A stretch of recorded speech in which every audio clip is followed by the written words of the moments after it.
हाय दोस्तों, मैं हूं साहिल और आज हम बात करेंगे एक ऐसे टॉपिक पर जो बिहार की सियासत में बड़ा बदलाव ला सकता है।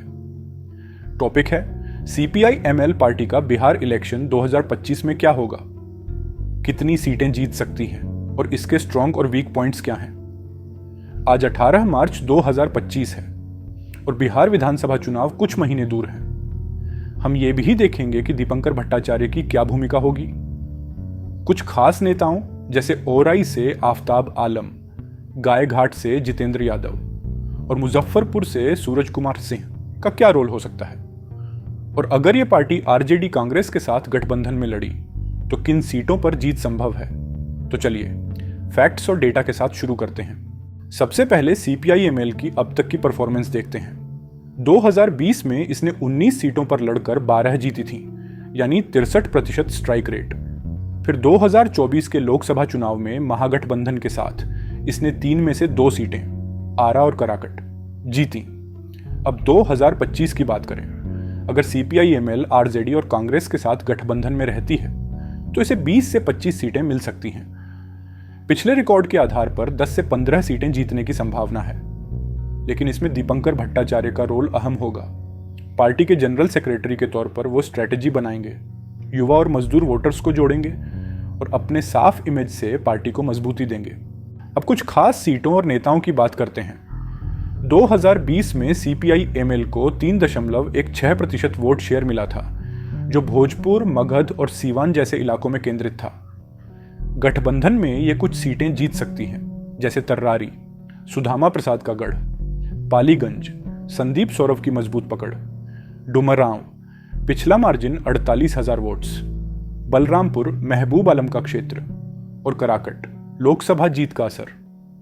अब नए नाम देखें। ओराई से आफताब आलम, ये युवा एक्टिविस्ट हैं जो फ्लड रिलीफ और गरीबों के हक की लड़ाई के लिए जाने जाते हैं। अगर इन्हें टिकट मिला तो ओराई में जीत संभव है, क्योंकि यहां इनकी लोकल पकड़ मजबूत है। गायघाट से जितेंद्र यादव, ये मजदूरों और किसानों के बीच लोकप्रिय हैं और यहां ईबीसी वोट्स इनके साथ जा सकते हैं। सूरज कुमार सिंह मुजफ्फरपुर से एक युवा सीपीआई एमएल नेता हैं, जिन्होंने शहरी ग्रामीण मुद्दों और मुस्लिम समुदाय के हकों के लिए इंसाफ मंच नामक नई पार्टी बनाई। यह पार्टी गरीबों और अल्पसंख्यकों के अधिकारों के लिए लड़ती है।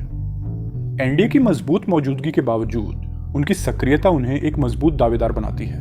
दीपंकर भट्टाचार्य की बात करें तो वो सीपीआई एमएल के लिए गेम चेंजर हो सकते हैं। वो न सिर्फ कैंपेन को डायरेक्शन देंगे, बल्कि आफताब, जितेंद्र और सूरज जैसे नेताओं को सही मौके देकर पार्टी का दायरा बढ़ाएंगे। उनकी ताकत है बेरोजगारी और लैंड रिफॉर्म जैसे मुद्दों को उठाना, जो बिहार के 60% युवाओं से कनेक्ट करता है। आफताब आलम ओराई में गरीबों की आवाज है, जितेंद्र गायघाट में ईबीसी को लामबंद कर सकते हैं और सूरज मुजफ्फरपुर में नया जोश ला सकते हैं। स्ट्रॉन्ग पॉइंट्स क्या हैं?